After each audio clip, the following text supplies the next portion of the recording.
During a British conference on comparative religions, experts were debating what the unique thing about Christianity was.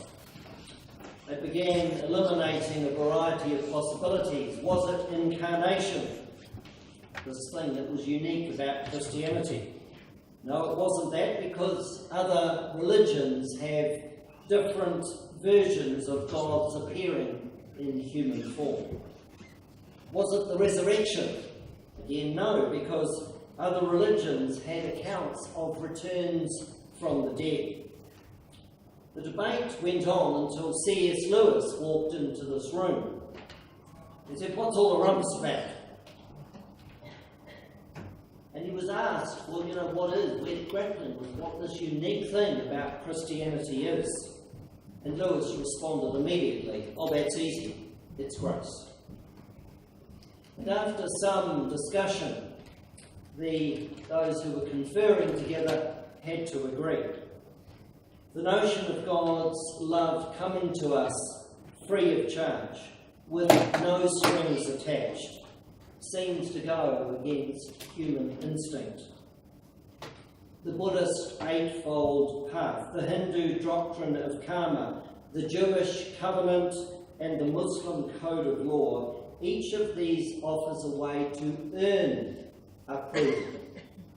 Only Christianity dares to make love unconditional. So as Christians, the two things that we really need to get very clear in our mind is what is love and what is grace. And one of the challenges we face with the English language is just the paucity of the language in a sense. The Gaelics had 23 words to describe the different nuances of love. The Greeks have 4, and we have 1. I love Shiraz, I love rugby, I love gardening, I love my wife, I love my grandchildren, not necessarily in that order. But those types of love, as we know, are totally different. So it can at least help, because when we go to somewhere like 1 Corinthians 13, that great passage of love, it's from a Greek context. So there are 4 words that the Greeks used. There was storge love, which is family love, the love that we have for our children, our grandchildren, our parents, our grandparents. There is then filial love, which is the love that I have for my mates, matesses, whatever it might be, but for our friends. It is friendship love. There's eros, or sexual, erotic love, and then there is agape love, or agape, depending on which university you went to. Agape love is empathy, but more. It's me trying to climb into the other person's skin, see the world from their point of view, then stepping out and responding appropriately. So really, as I said to the children, it's all about love. It's about love of God. It's about love of those that are part of the Christian community, part of our family. And then it's those who, as I said before, are not yet part of the ecclesial community, those who are struggling in many different ways. In fact, they may be part of the ecclesial community, but they are struggling because of homelessness, poverty, abuse of some kind. Whatever the issues are, we are called to reach out. So over these 3 weeks, the focus is on each of those in turn. So last week, the focus was, using the equilateral triangle, the upward relationship with God. How are we relating to God? This week, we're going to focus on the in component. How I relate to you. How I relate to my family. To my sons and daughter-in-law. Sons-in-law and daughter-in-law. I'm sure I've got that right. Fine. And then, how do I, as a Christian, respond to a world in need, a world of people who need support and also need to know Jesus in a deep and personal way. So last week, hopefully you heard something about how to relate to God, how to get in touch with God. At college, I run the spirituality course, and we do a whole lot of things like Lectio Divina and Lectio Divina is just quite reading. Visio Divina is looking at things and finding God in that, so you can go out into nature and see God. It may be taking a walk and finding God, or listening to God in the walk. My experience has been that if I'm had a bad day at college, if I head off for a good brisk walk for 20 minutes, I come back, my head is clear, and actually I've gained an insight, particularly if God knows that's the time I need God to speak to me. But I'm out doing that. Some people take pilgrimages. We've had the privilege of going to Iona and Lindisfarne. You go looking for what are sometimes called thin places, places where you can grasp God, find God in a different kind of way. People do things like the Camino de Santiago. Bishop Justin, I think, has done at least twice, if not 3 times. An 800-kilometre walk. You need to ask him sometimes, he hasn't told me, why does he do that? Why do people do these things? Some, it's just a Bible study, it's meditating on the Word of God. Could be you have accountability parties. You've got a November retreat coming up. Can I commend that to you? For some people, there's the value in finding silence, just being still. For some, it's Anglican prayer beads. For some, it's a holding cross. For some, it's gardening. There's no one way. Some it can be getting into a small group and we just listen to what God might be saying to one of those people, asking God for images, for words of scripture, for a song, for an image, for a colour, for a feeling, and reflecting that back to the person and praying for them. A kind of prophetic ministry that Bruce Collins brought here some 10, 15 years ago. And then, because we love this God, this upward bit, we need to have confidence in our stories about God. We need to share what God is doing in our lives. I met Leith Power as I came in the door here. It was 1997. I was sitting in one of the pews here. I'd walked in the door of the church and said, Lord, you better jolly well have something for me today. I was at Wanganui Collegiate and I was a bit fired up about life, wondering what was going on. And Leith spoke about St Andrew's High School in Tonga. He'd been over there to do a review of it. And at the end of that service, the vicar of the time, John Anderson, said, I wonder if the next, actually was it John? Whoever it was in 1997, it doesn't matter. Said, I wonder if the next principal of St Andrew's High School is here. And to cut a long story short, we kind of ended up there. But it was not an easy decision. We've been over and had a look at the school, and then we came back, and as you do, you kind of write the lists of the pros and cons of going. And it was going to be tough because we would be taking our 2 youngest daughters, Billy, who was then 10, her older sister, who was 14, and would be leaving behind our 2 older children in Auckland. And the bishop was offering us $8,000 a year. That wasn't a lot. Anyway, I rang James Bryce, who was the bishop of Holland. When do you need to know? He said the 31st of January. And so Gillian prayed a prayer and she rang me up one day and she was going to Tonga, and I said, why is that? Because she owned a hair salon over on Duncan Street in Wanganui East.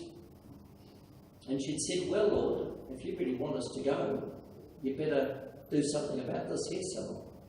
And within 24 hours, someone had said, I'll either buy it or lease it off you. You see, this is telling our stories about what God has done.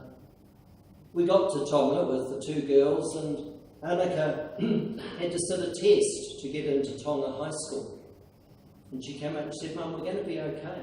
And Gillian said, why is that? And she said, well, the comprehension passage was a biblical passage. Tonga is a Christian country. Most people go to church on a Sunday. They're still living in Christendom. But she said, you know what, Mum? It was the Bible passage I did in my quiet time last night. We need to talk about what God is doing in our lives, because it builds up our confidence in the telling of it, and it builds up the Christian community to hear stories like that. But that's just the up bit. Tonight I'm supposed to be focusing on the in bit. How do we get on together? And you know, we don't do that particularly well, do we? A lot of the time.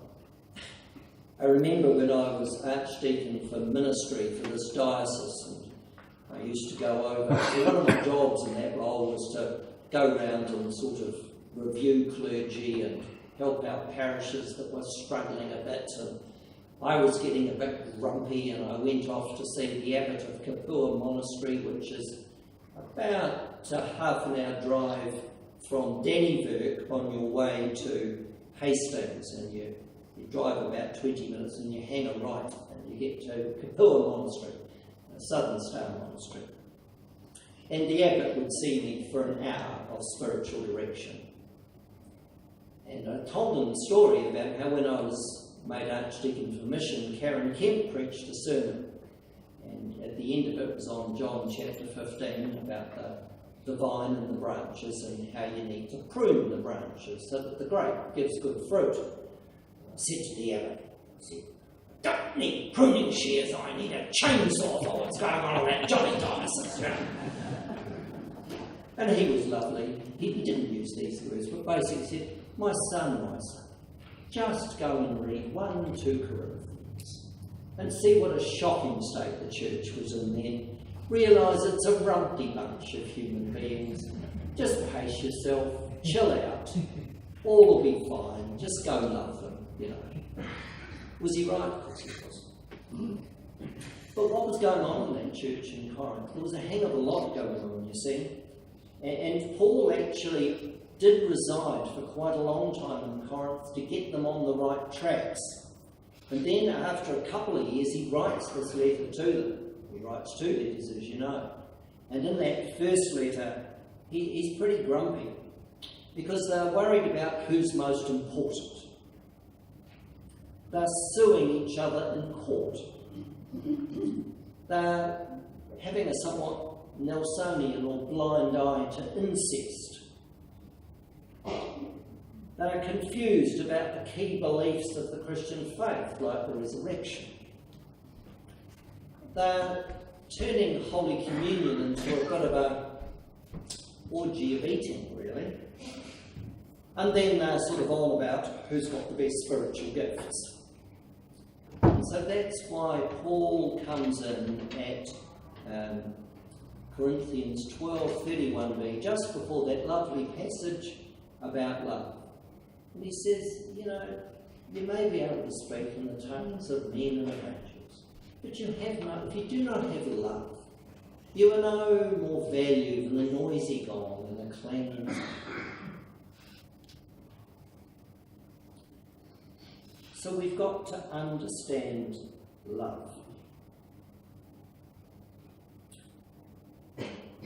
But first, how do we be community? Well, Acts chapter 2, 42 to 47 tells us exactly what we've got to do. We've got to eat together, pray together, worship together, and share our belongings together. And in this communal sharing, we are doing what we are meant to be doing. And there is now a rise in what's called new monasticism. It happened back in 500 with Gregory the Great, and the beginning of monastic life and living in community, living an authentic, simple, different kind of life, and it's gained a new energy. Your bishop and his wife started a new monastic community at Ngatiawa, hang a right heading north just out of Waikanae. A new monastic community. And then the urban vision communities that are around this diocese, and we've got one in Auckland. And you've got one across the road, 250 Whitstead Street. I take my hat off to my daughter and son-in-law, and those of you that live there. The thought of 8 adults and 3 children living in community just is not my idea of fun. But I think you're a blessing. And as Billy says, well, I only have to cook once every 6 or 7 days, isn't it? To be sure. Yes, that's got to be good. And she does a bit of cleaning. She doesn't have to do any shopping anymore. So there are gains. But there are realities for that community, any community, that it's not easy to live together because we are all very different. So to honour this at St John's College, we've now got a huge, big 2-storey building, and we're going to put 8 young people in there next year. They're going to come up to college for a 1-year gap year kind of, do our diploma. They're going to have a mission trip overseas, and they're going to be doing some pretty cutting-edge kind of mission and ministry in Auckland. So the ideal is Acts chapter 2, 42 to 47. We don't get it all right, as outlined in Corinthians 1. And so what do we do with that? Well, that's why we have the Matthew 18 passage today, Matthew 18, 15 to 20. If I've got a problem with one of you, I need to go and talk to you about that. That's what we do. We don't gossip about it. We don't put the other person down in public. We go and have it out with them. We go and share what our issue is. And if that's a real problem, take a support person with you. And then Paul has a kind of, Matthew's Gospel, Jesus tells you what you then should do beyond that, if it just doesn't work out. But then that bit when we kind of think, he says treat them like a Pharisee or tax collector. But that's why I actually asked for those other two verses to be added in. And how many times do I have to forgive you? I mean, one of those disciples thought he was being pretty brave, suggesting 7 times. We thought he had got this Jesus message. Yes. Because it was, remember, eye for an eye and tooth for a tooth in the Old Testament. So Peter suggesting that I forgive you 7 times was pretty generous. And Jesus says, well, mate, not quite. Not 7 times, but 70 times. But we've got to forgive each other. And then, of course, we need to rectify this. That's what the passing of the peace is about. So you got that bit of the sermon earlier on. I won't repeat it. So the question for us is, how is your in part of being Christian going? How are you getting on at doing this? Who is it that you are not at peace with? Who might you this week go and see? Who might I go and see? I've actually got someone I need to go and see at college and sort out my peace with that person. There's a very helpful little checklist that I'll give to Billy and Caleb. I don't know whether they've already given it to you. Have you seen anything that looks vaguely like this? No, okay. You might see something that looks more concrete like this in a week or so's time. There's a kind of a bit of a checklist in terms of the in part of our relationship, that bit over there. Am I resting enough? We've actually got to, as someone pointed out beautifully, we do have to love ourselves. Am I resting enough? How are my relationships with my friends? Gillian is wonderfully good at reminding me when I need to ring somebody or go and see somebody. In fact, when I left All Saints Palmerston North, I did actually have grace to point out to the congregation if they'd received a phone call, a note from me or a visit, it was probably because Gillian had suggested that I might do that. Praise the Lord for her. Am I experiencing intimacy in my relationships with others? Do I keep my promises? How easy is it for me to trust other people? Is my family happy? Am I sleeping and eating well? And am I making myself vulnerable to others? The more vulnerable we are, the more lovable we are. The more vulnerable we are, the more lovable we are. It is as we share the pain, the sorrow, the grief, and the joys that we really get to know them. You saw me somewhat distressed when I was talking about Eleanor and Don back to you. Well, I praise the Lord that I'm now big enough for to be able to shed a tear or two. I used to struggle a lot with that. I'm reminded of Psalm 56, verse 8. Depending on which version you have, every tear you shed is kept in a bottle, or every tear you shed is recorded on the scroll. God listens to our pain and our tears as well. The more vulnerable we are, the more lovable we are. Excellent book written in the 1970s had this topic though: will you still love me if you really know who I am? Will you still love me if you really know who I am? That's the fear that we all have. We put these kind of shields around us to protect ourselves. So, in our journey of following God, we must have an upward relationship. We must make sure that we are relating well, and it's not easy to live in community. But we have to find healthy ways of negotiating that. And as I said earlier, you know, if it's a bit tough, remember what it was like for the Corinthian church. So, two aspects, and as the infomercials say, but wait, there's more. And there is. Next week, in Rev'd, the service will take you into the out component of this triangle of love. Love of God, love of friends, family, and those of the ecclesial community, and those who are struggling in many different ways. Amen.